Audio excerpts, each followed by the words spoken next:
Hello students, welcome to Pahal classes. So today this is the fourth lecture of capacitor. Okay, so we have already completed about parallel plate capacitor. Capacitor है क्या, उसका meaning क्या है, आया कैसे, कहाँ से, क्या रिलेशन है, सारे पॉइंट्स हम देख चुके हैं।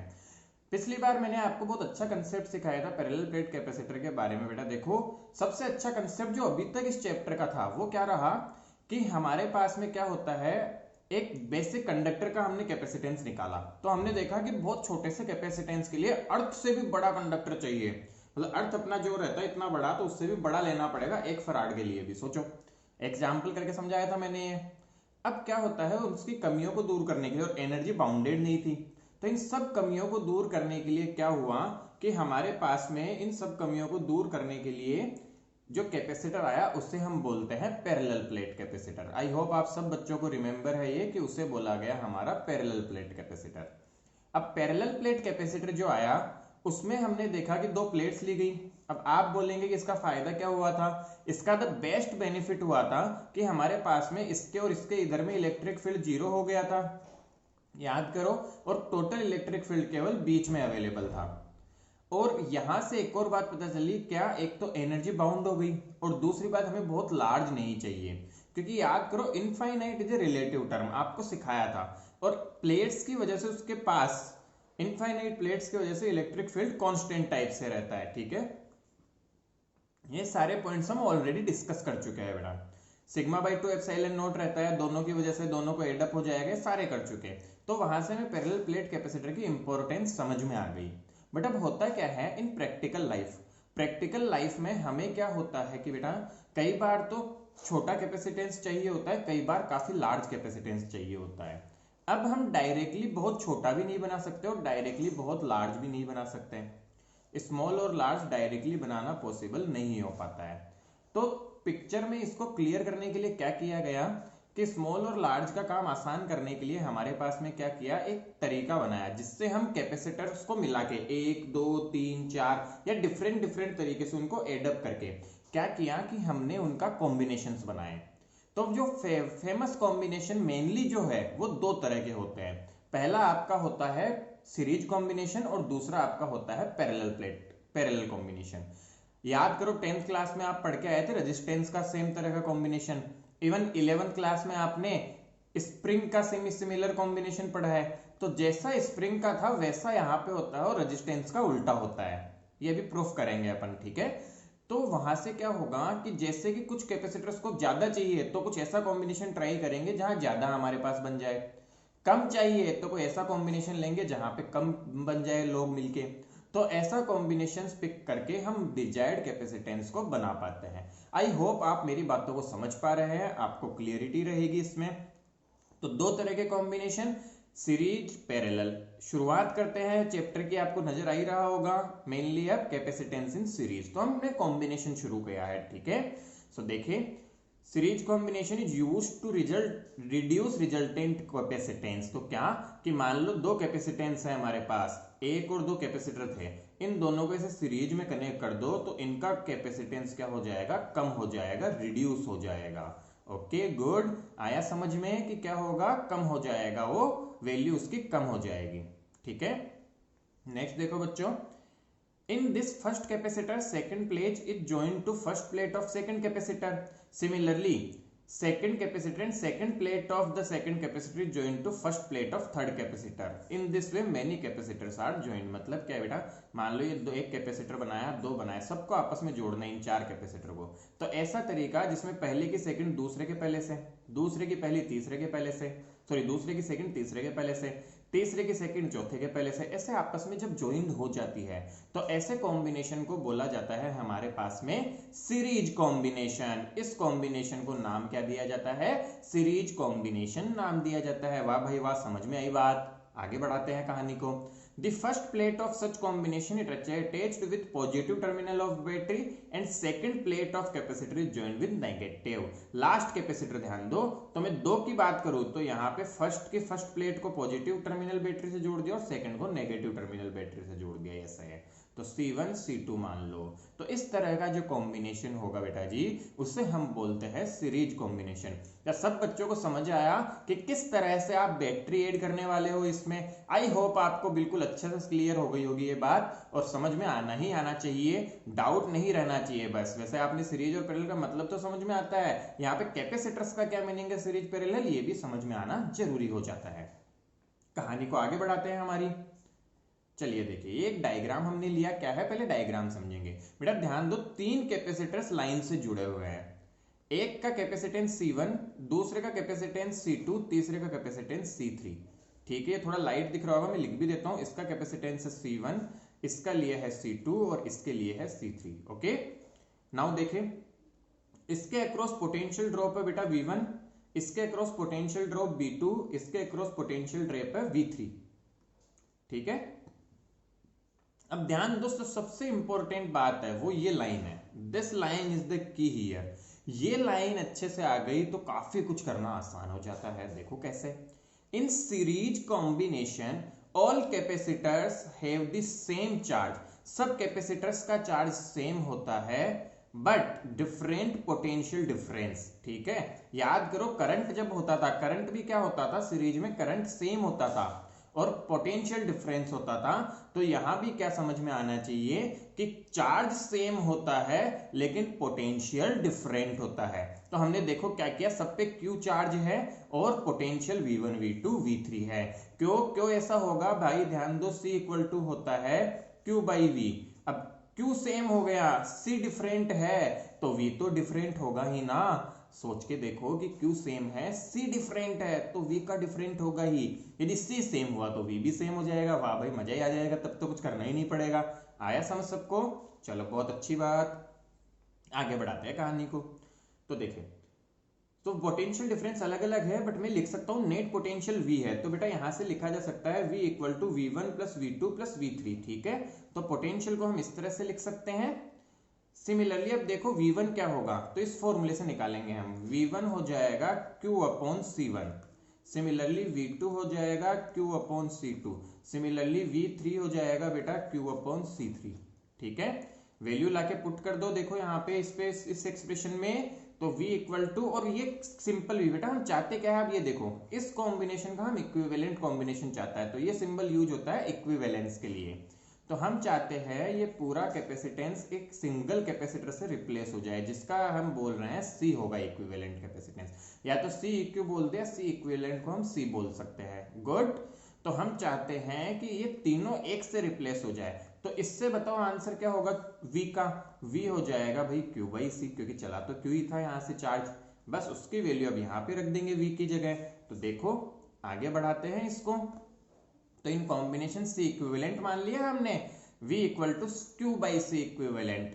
सो Q by C equivalent equal to इतना, ध्यान से देखोगे तो Q से Q का हैप्पी बर्थडे हो गया, Q ने Q को मार दिया, तो Q से Q के हैप्पी बर्थडे हो गए, यहां से कॉमन लेके आंसर आया 1 upon C equivalent equal to 1 by C1 plus 1 by C2 plus 1 by C3 and so on.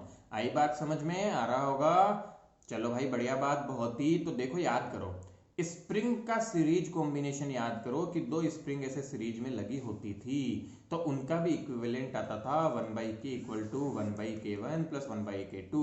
Similarly यदि n कैपेसिटर सीरीज में ज्वाइंड है तो उनका इक्विवेलेंट आ जाएगा भाई 1 by C equal to 1 by C1 plus 1 by C2 plus dash dash dash up till end. आ रहा है नहीं आ रहा समझ में? नहीं आए तो तुरंत बोल देना जी। चलो भाई बहुत बढ़िया। अब यहाँ पे देखो कुछ बातें ध्यान रखना जो मैं सिखा रहा हूं। दो का एक स्पेशल केस कंसीडर करते हैं, दो कैपेसिटर के लिए। ठीक है, ये C1 ये C2 ये V। तो आप ध्यान दो, C इक्विवेलेंट जो आएगा फाइंड कर लेना, उसे 1 by C1 plus 1 by C2 लिख सकते हैं हम, 1 अपॉन C इक्विवेलेंट को। तो यहां से डायरेक्ट फॉर्मूला रिमेंबर रखोगे दो के लिए, C equivalent equal to C1 C2 upon C1 plus C2। ध्यान से देखो, यहाँ से C1 C2 एलसीएम आएगा, ऊपर जाके हो जाएगा तो C1 प्लस C2। सो ये डायरेक्ट फॉर्मूला आप रिमेंबर रखोगे किसके लिए? दो कैपेसिटर्स के कॉम्बिनेशन के लिए इक्विवेलेंट कैपेसिटेंस निकालने का। चलो भाई बहुत अच्छी बात है। यदि हमें दो कैपेसिटर का पता है डायरेक्टली तो हमें बहुत फायदा होने वाला है, कैलकुलेशंस बहुत आसान हो जाती है। कैसे याद रखोगे? दो का multiplication divide by sum. For example मैं तुम्हें बोल देता कि C1 मान लो है 4 और C2 है मान लो 6, क्या इक्विवेलेंट कैपेसिटेंस होगा? आप तुरंत आंसर देंगे, दोनों का मल्टीप्लीकेशन ऊपर आएगा, दोनों का सम नीचे आएगा। लो भाई 2.4। बता भाई आया कि नहीं आया? क्या दोनों को मल्टीप्लाई अपॉन दोनों का सम, ये तो सी इक्विवेलेंट होता है दो के कॉम्बिनेशन का भाई। तो देखो दो दो के कॉम्बिनेशन से सवाल बहुत जल्दी हो जाता है कॉम्पिटिटिव एग्जाम्स में, मतलब चुटकियों में सवाल सोल्व करेगा ऐसे टेक, बिल्कुल खतरनाक तरीके से, बिल्कुल तुरंत सवाल सोल्व होंगे हमारे, क्योंकि तीन का भी कॉम्बिनेशन है तो दो का तुरंत निकालो, दो के से तीसरे का निकाल लो। तो ऐसे बढ़ते जाने से कैलकुलेशंस बच जाती है हमारी यहाँ पे। आपको इसकी पावर समझ में आएगी जब आप वाकई में इसको एप्लीकेशन में लाना शुरू करोगे। आई बात समझ में आपको? तो इस तरह से इसको करना होगा। आई होप आपको बिल्कुल समझ आ रही है ये कंसेप्ट। कोई भी डाउट हो पूछ देना। इसी तरह मान लो मैं तुरंत पूछूंगा, आपके तुरंत आंसर आने चाहिए। मान लो 4 और 8 बोल दूं मैं, तो आंसर क्या आएगा? फटाक से देखो 32/12। तो अब इसको सिंप्लीफाई तो कर ही सकते हैं। 4 से डिवाइड कर दिया 8, 4 से डिवाइड किया 3, लो भाई 8/3 आंसर आ रहा है। तो इस तरह से फटाफट फटाफट आंसर आने चाहिए सी इक्विवेलेंट के। ध्यान दो, ओवरऑल हमें रिवर्स करना पड़ता है, बट जब हम क्या कर रहे हैं, हम जब दो के लिए लिख रहे हैं तो रिवर्स नहीं करना, यदि ये फॉर्मूला यूज कर रहे हैं तो। ये बात बहुत ध्यान देने की बात है, ठीक है? बहुत आसान काम हो जाता है। अब देखो मैं बात करूं यहाँ पे बेटा कि इसके क्रॉस V1 और V2 होगा। फिर से ध्यान दोगे, V जो होता है वो होता है, ध्यान से देखे तो Q बराबर CV होता है, तो V will be Q/C। So Q/C1 और V2 होगा Q/C2। तो क्या मैं यहां से लिख सकता हूं V1 ratio V2 that will be equal to 1/C1 ratio 1/C2। Very very important ये भी। तो हमें क्या होता है जब ऑब्जेक्टिव क्वेश्चंस होते हैं तो कई बार डायरेक्टली ऑप्शन से कर सकते हैं। मान लो टोटल वोल्टेज गिवन है, इसका रेशियो तुरंत निकाल सकते हैं और फटाक से सॉल्व कर सकते हैं कि कितना आएगा इंडिविजुअल को। तो बहुत काम आती है ऐसी चीजें, छोटी छोटी चीजें हैं लेकिन बहुत अल्टीमेटली यूजफुल है हमारे लिए। आई होप आप इन सब बातों को समझ पा रहे हैं। डाउट होगा तो जरूर पूछना है, ठीक है? बहुत सिंपल सी बात, बहुत प्यारी सी बात, समझ में आएगी, है ना? तो ध्यान दो, यदि मान लो किसी ने बोला होता कि टोटल भी इतना है और C1 C2 की वैल्यू पता होती तो तुरंत हम गेस कर सकते थे इनकी वैल्यू क्या होगी, रेशियो फटाफट निकल सकता है। आया नहीं आया? तो यहां से क्या ऐसा भी लिख सकता हूँ V1/V2 इक्वल टू C2/C1। ठीक है, चलो आगे बढ़ाते हैं कहानी को। क्या याद रखोगे? फिर से रिपीट कर रहा हूं, चाहे 3 भी होते तो भी ट्रू है ये तो। Even V1 ratio V2 up till Vn I can write that will be equal to 1/C1 ratio 1/C2 up till 1/Cn। तो ये तो सबके लिए ट्रू है, ठीक है? चलिए, आई होप आप सभी बच्चों को सीरीज कॉम्बिनेशन बहुत अच्छे से समझ में आ गया होगा। अब बात आएगी शायद पैरेलल कॉम्बिनेशन से। पैरेलल कॉम्बिनेशन से पहले कुछ इंपॉर्टेंट पॉइंट्स देख लेते हैं हम, फिर आगे बढ़ते हैं धीरे धीरे। देखो, in series combination charge on all capacitor is same irrespective of their capacitance. बहुत इंपॉर्टेंट पॉइंट, इसके बिना तो हम डेरिवेशंस भी नहीं कर पाते सीरीज वाला, ठीक है? तो ये तो ध्यान रखना ही रखना है, हमेशा ध्यान रहना चाहिए। क्या कि सीरीज कॉम्बिनेशन में जो चार्ज होगा वो कैसा होगा बच्चा पार्टी? वो जो होगा वो सारे कैपेसिटर्स पे सेम हो जाएगा। बहुत अच्छी बात भाई, अच्छा लगा, मजा भी आया। आगे देखो, इन n capacitors of same capacitors are combined. देखो क्या बोल रहे हैं कि सेम कैपेसिटर के काफी सारे कैपेसिटर तो आपने ले लिए, सेम है सबका, C। तो C इक्विवेलेंट हम डायरेक्टली लिख सकते हैं that is equal to C/n। क्यों? करके देख लेना, 1/C plus 1/C n times, तो n/C उल्टा करेंगे तो C/n। तो ये डायरेक्ट याद रखना है बेटा जी। क्या डायरेक्टली याद रखोगे कि यदि n कैपेसिटर सीरीज में कनेक्टेड है और सबका कैपेसिटेंस सेम है तो फाइनल आंसर हमारा आएगा C/n। Okay, good. नेक्स्ट देखे सभी बच्चे, if we keep n dielectrics, ठीक है, बिटवीन प्लेट्स, बेटा ये चेंज करेंगे, दिस इज डाइलेक्ट्रिक्स, ये डाइलेक्ट्रिक होगा, ये ऐसे नहीं होगा, ठीक है? If we keep n dielectrics between plates having dielectric constant εr1 εr2 and εrn, then it can be thought of series combination of n capacitors। बहुत अच्छा और बहुत इंपॉर्टेंट पॉइंट है, डायग्राम से समझते हैं और क्लियरिटी आएगी, ठीक है? देखिए बेटा, ये डायग्राम आपके सामने है, बहुत प्यारा सा। क्या बोला रहे हैं कि एक सीरीज कॉम्बिनेशन है, मान लो एक पूरा कैपेसिटर था बेटा, d उसकी विड्थ a एरिया था, इसके बीच में हमने εr1 का एक कैपेसिटर मटेरियल डाल दिया डाइलेक्ट्रिक। एक मटेरियल पहला ये है, दूसरा ये है, तीसरा ये है, दूसरा εr2 का, तीसरा εr3 का। तो हमने क्या बोला कि मान लो इतने इतने हम 3 कैपेसिटर मान सकते हैं। बट ध्यान दो, ये तभी वे एक तरह से वैलिड टाइप से लगेगा या तभी यूज कर पाओगे जब इन तीनों की जो लेंथ है वो d के बराबर हो जाए, ठीक है?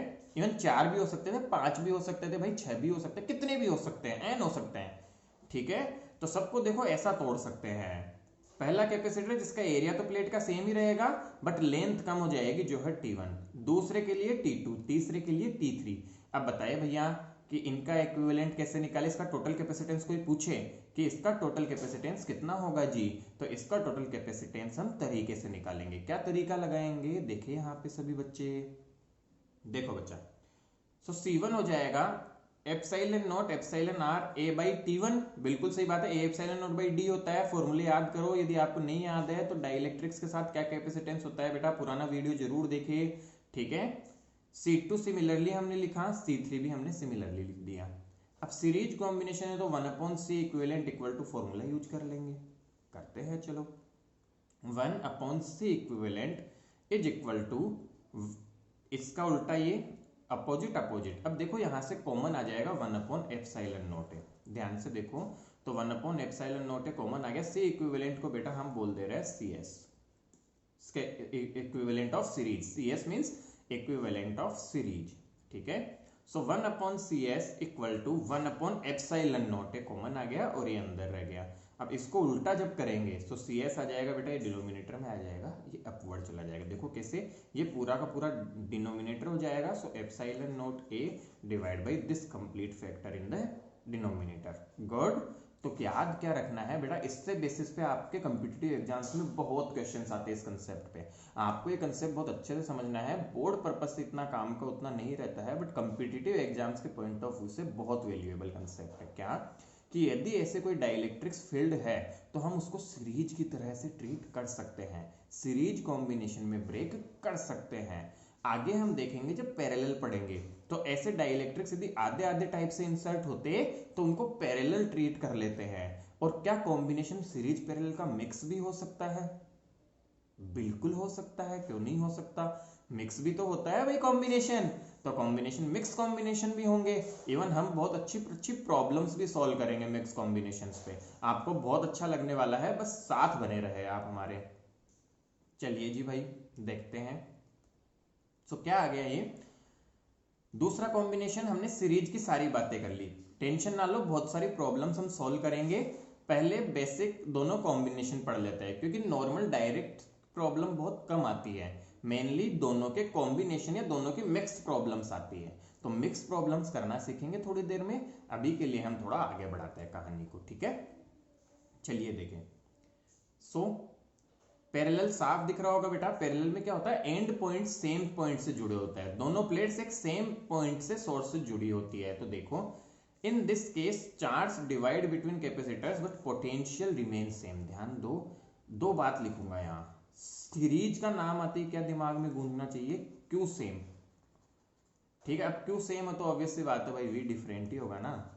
और पैरेलल का नाम आते ही क्या गूंजना चाहिए, वी सेम। बहुत इंपॉर्टेंट, इवन रेजिस्टेंस के लिए भी ये बात सच है, बिल्कुल सच्चे बात है ये कि रेजिस्टेंस के लिए भी सेम बात अप्लाई होती है। आई बात मेरी समझ आप सबको? नहीं आ रहा तो पूछना है कमेंट सेक्शन में जाके। चलो देखो, सो ये सारा कॉम्बिनेशन यहाँ दिख रहा हो आपको, एक कैपेसिटर, दो कैपेसिटर, तीन कैपेसिटर यहाँ है, दोनों पैरेलल में एक दूसरे के। एक तीनों पे चार्ज डिफरेंट लेना पड़ेगा क्योंकि पैरेलल है, Q1 Q2 Q3। याद करो Q इक्वल टू CV होता है, V तो सेम है लेकिन C डिफरेंट है, यदि C डिफरेंट है तो Q भी डिफरेंट होगा।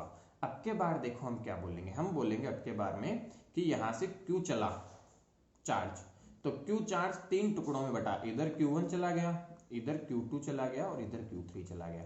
तो चार्ज कंजर्वेशन से मैं बोल सकता हूं Q बराबर Q1 plus Q2 plus Q3। आया कि नहीं आया समझ में? तो यही हमने यूज किया और लिखा यहाँ पे देखिए, Q equals to Q1 plus Q2 plus Q3।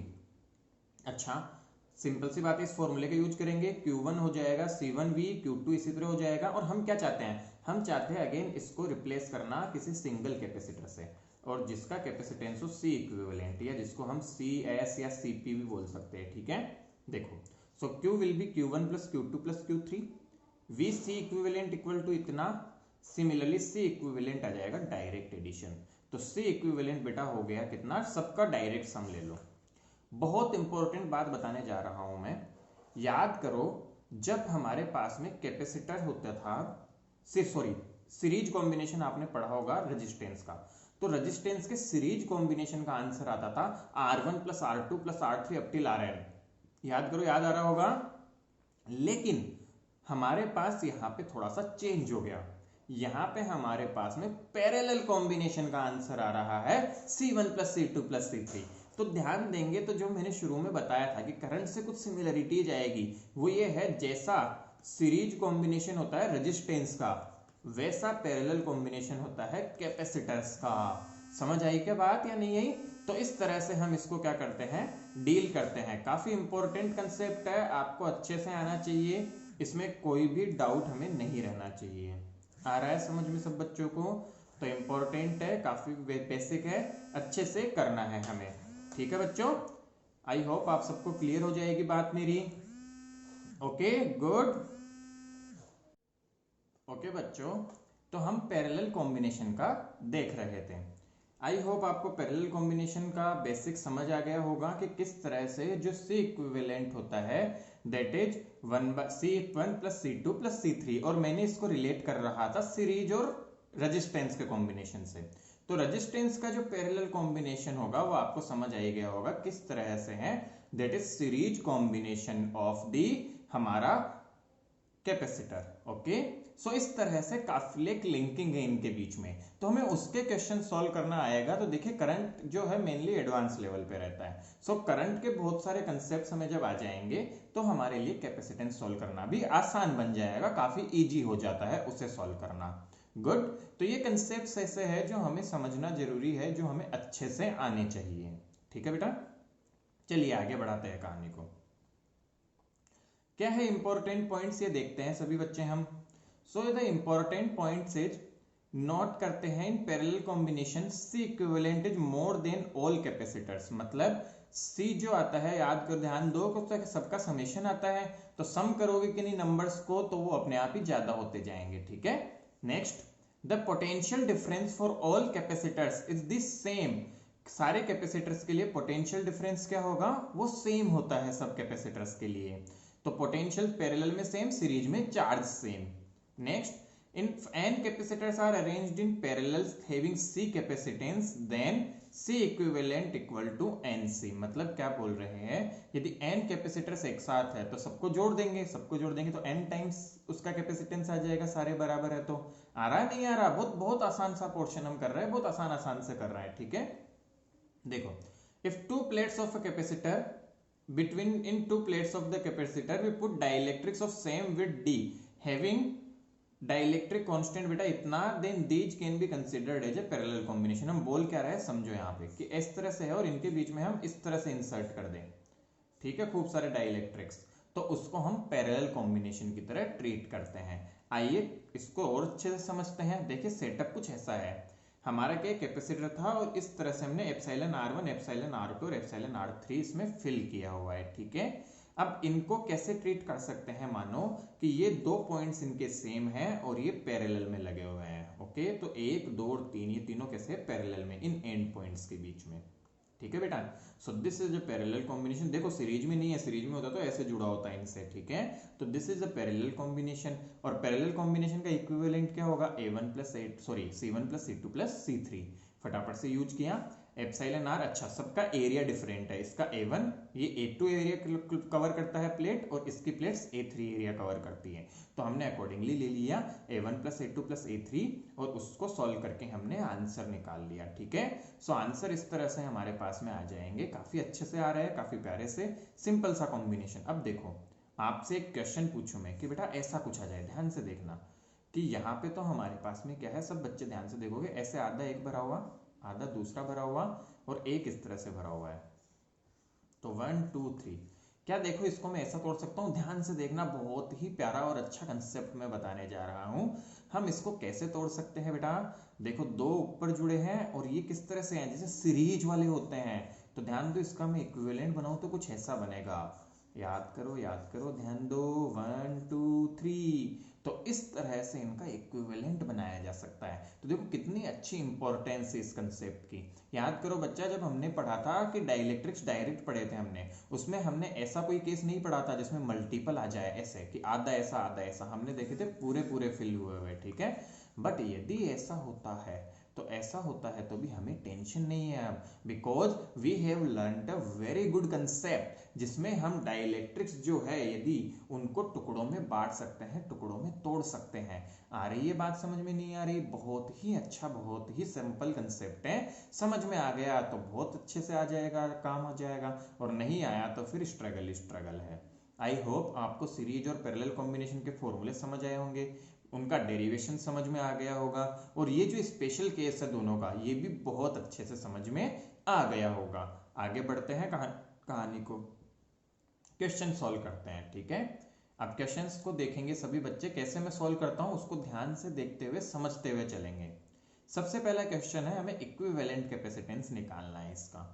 तो इक्विवेलेंट कैपेसिटेंस निकालना होता है बेटा, आपने 10th में भी क्वेश्चंस किए होंगे, तो सबसे पहले क्या किया करो, देखो कि कौन से छोटे टुकड़े हैं। एक तो क्या होता है, डायरेक्ट सीरीज दे दी, तो बेटा मैं वैसे बच्चों जैसे सवाल से शुरू नहीं कर रहा, एक डायरेक्ट पैरेलल दे दिया तो तुरंत फॉर्मूले लग जाएंगे, थोड़ा दिमाग से करे हल्का सा। तो देखो यहाँ पे कॉम्बिनेशन का सेटअप है, इसमें आपको दिख रहा होगा कि ये दोनों पैरेलल है, और फिर जब इनका आएगा उससे ये सीरीज बनेगा। तो हमने क्या किया, हम पहले बोलेंगे C1 C2 का इक्विवेलेंट। ठीक है, तो मैं बोल सकता हूं C12 जो क्या है, C1 C2 का इक्विवेलेंट। पैरेलल में क्या डायरेक्ट आ जाता है, 10 + 20, तो इसका आंसर है 30। माइक्रो में साथ में ले सकता हूं इसके। ठीक है, अब देखो इसका नया सर्किट जो बनेगा वो कैसा बन जाएगा, वो ऐसा कुछ बन जाएगा। सिचुएशन विल बिकम दिस, ये 30 हो गया और ये 30 है। अब सीरीज में क्या करते थे, दो सीरीज में आ जाए तो मैंने डायरेक्ट शॉर्टकट बताया था, हम दो सीरीज वालों का सी इक्विवेलेंट लिखते हैं C1 C2 upon C1 + C2। देखो यहाँ पे भी यूज कर लो, 30 × 30 अपॉन 60, इससे ये गया, आंसर आया 15। तो वैसे ओरली भी कर सकता था, बहुत चुटकियों में सोल्व होता है इस फॉर्मूले से। तो कितना आंसर आया बेटा जी, 15। तो इस सर्किट का इक्विवेलेंट कैपेसिटेंस कितना हो गया, 15। देखो इसका मतलब क्या होता है, इसका सिंपल मतलब है कि इस सर्किट को मैं इस तरह से रिप्लेस कर सकता हूं पूरे सर्किट को, कि यहाँ पे एक कोई बैटरी अटैच है और ये 15 जैसे जुड़ा हुआ है। ठीक है, तो पूरा सर्किट इस तरह से रिप्लेस किया जा सकता है। आई होप आप सबको ये अच्छे से समझ आ रहे होंगे कंसेप्ट जो भी मैं समझा रहा हूं आपको। कोई भी डाउट हो आप कमेंट सेक्शन में जरूर पूछें, डरने की तो कोई बात ही नहीं है जब हम साथ हैं आपके। तो हमारे लिए बस यह जरूरी है कि हम जो भी हम पढ़ाते जा रहे हैं वो अच्छे से पढ़ते जाए। आप इतना कर लेंगे तो आप बहुत अच्छा करेंगे, बिलीव मी। बिल्कुल एकदम एग्जाम फोड़ना शुरू कर दोगे और फिर मुझे थैंक करोगे कि हाँ सर आपने बहुत अच्छा कराया, बहुत अच्छे से करवाया, सब कुछ जो एक्सपेक्टेशन है उनको क्रॉस करके बहुत जबरदस्त नंबर लेके आओगे। तो बस साथ में बने रहे, साथ में सब कुछ करते रहे। नेक्स्ट देखो बेटा, अच्छा ये तो काफी अच्छी प्रॉब्लम है, एकदम जबरदस्त प्रॉब्लम। कैसे, एक इनफाइनाइट क्वेश्चन करवा रहा हूं मैं लेडर का, डायरेक्ट लेवल अप, बिल्कुल लेवल अप किया हमने। तो देखो इक्विवेलेंट कैपेसिटेंस निकालना है between points A and B, A और बी पॉइंट्स के बीच में हमें इक्विवेलेंट कैपेसिटेंस बताना है। तो देखो कैसे करेंगे बेटा, ध्यान दो, जब इनफाइनाइट तक चलता है तो यहाँ पे समझने की बात यह है कि यदि यहाँ का इक्विवेलेंट कैपेसिटेंस C है, ठीक है, यदि इतने इतने पोर्शन को मैं बोल दूं C इक्विवेलेंट कैपेसिटेंस है, तो ध्यान दोगे तो CD के बाद क्या ये हर 2 टाइम्स हो रहा है, ये 2C ये भी 2C, ये 4C ये 4C, आगे वाला देखोगे तो 8C और 8C हो जाएगा सीरीज में। तो ध्यान से देखेंगे तो यदि इतना का C है तो ये 2 टाइम्स चेंज हो रहा है। तो ध्यान देने की बात यह है बेटा कि यदि इनफाइनाइट लेडर को हम कट कर दें यहां से तो भी उसका कैपेसिटेंस तो वही बना रहेगा। तो हम क्या बोलते हैं, let C equivalent is X, A और B के बीच में। तो यदि इतने इतने पार्ट के लिए X बोल रहे हैं हम, तो क्या ये लगातार डबल हो रहा है, तो क्या उस पूरे पार्ट को मैं बोल सकता हूं 2x। ध्यान से समझना, यदि यहाँ C होता तो X होता, 2 है तो 2 टाइम्स कर रहे हैं हम। ठीक है, तो सर्किट को मैं वापस से रिड्यूस कर सकता हूं, दैट इज C। बेटा इसका एक सिंपल वर्जन होता है, वो आप घर पे ट्राई करना, जिसमें यहाँ C, मैं आपको बता देता हूं, ये सिंपलर वर्जन होता है, यहाँ पे भी C होता है, अगेन C और C, फिर से C और C, ये इसका सिंपल वर्जन है, ये इनफाइनाइट तक चलता है। तो आप यहाँ का x बोलते हो तो आगे का भी x ही होता है। ठीक है, तो x माना x, C और x मान के सॉल्व कर देते हैं। लेकिन यहाँ पिक्चर बदल गई, ये काफी अच्छा क्वेश्चन है, काफी इंपॉर्टेंट प्रॉब्लम है ये। यहाँ पे सिनारियो बदल गया, यहाँ ये थोड़ा सिंपल वर्जन है इसका, आप ये ट्राई करना। मतलब क्या कि इसमें मैं देखो कैसे बना रहा हूँ, ये सी, ध्यान से देखो बेटा, ये सी और ये ए बी, और यहाँ पे आगे जो मैं मान रहा हूं कि बाकी जितना सर्किट बचा उसको हमने रिड्यूस कर दिया, that is 2 times of x। कैसे कि इसका पूरे का x है तो इसका 2x। अब यहाँ क्या करोगे, ए बी के बीच का यदि x है तो यहाँ से पूरे को रिप्लेस कर दोगे x से, ठीक है, तो इसका आंसर आ जाएगा। अब देखो, अब स्टेप बाय स्टेप सॉल्व करते चलो। इक्विवेलेंट हमें पता है कितना है, x के बराबर। सो x इज इक्वल टू, ये दोनों किसमें दिख रहे हैं भाई, ये दोनों दिख रहे हैं पैरेलल, और पैरेलल में तो डायरेक्ट जुड़ जाता है कैपेसिटर में। सो आई कैन राइट इन दोनों का डायरेक्ट एडिशन, तो डायरेक्ट एडिशन आएगा c प्लस 2x, ठीक है भाई।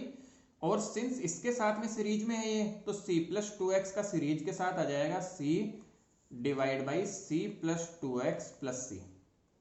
आया कि नहीं आया, समझ आ गई होगी। तो अब यहां से x निकालना है आपको, आपको क्या निकाल के देना है, x। सॉल्व कर ले फटाफट, देखो क्या आएगा। सो x आ जाएगा मेरे पास में बेटा, यहां से देखो c square 2c square x divide by, यहां से फटाफट से देखेंगे तो 2c प्लस एक्स, 2 कॉमन ले लो, आंसर आया c प्लस एक्स बच जाएगा। तो 2 से 2 गया, ठीक है। अच्छा सॉरी, ये मैंने मिस्टेक कर दिया, देखो कैलकुलेशन मिस्टेक नहीं करनी है बच्चों, इससे मल्टीप्लाई होगा तो c स्क्वायर प्लस 2cx होगा, ठीक है। तो 2 से 2 कुछ नहीं जाएगा, ये 2 रह जाएगा यहाँ, तो क्रॉस मल्टीप्लाई कर लेंगे। क्रॉस मल्टीप्लाई करके देखो बेटा जी क्या आएगा, ये आ जाएगा 2cx plus x square equal to c square plus 2cx। कुछ मिस्टेक ना करूं मैं, बस ये देख लेना, 2cx प्लस 2cx। अच्छा ये तो ये आंसर आ गया, क्या गड़बड़ तो नहीं कर रहा, 2x स्क्वायर आएगा बेटा ना, हाँ ठीक है। सो देखो 2cx से 2cx कट गया, x स्क्वायर इक्वल टू आ गया c square by 2। So x की वैल्यू आई बेटा जी c बाई रूट 2। तो इक्विवेलेंट कैपेसिटेंस सर्किट का कितना आ रहा है, c बाई रूट 2, ठीक है। और जब आप ये सॉल्व करेंगे तो आपका आंसर लगभग आएगा √5 के टर्म्स में, √5 माइनस 1/2 करके कुछ आंसर आएगा, क्वाड्रेटिक इक्वेशन बनेगी, वो आपको सॉल्व करनी पड़ेगी। I am repeating it again, जब भी इनफाइनाइट लेडर का सवाल आए कि इनफाइनाइट सीरीज बन रही है, दिमाग लगाओ कि जो रिमेनिंग पोर्शन है, एक शुरू का पोर्शन ले लिया, उसके बाद देखो रिपीटिशन क्या हो रहा है, तो जो रिमेनिंग पोर्शन है उसको किसी तरह मॉडिफाई करो।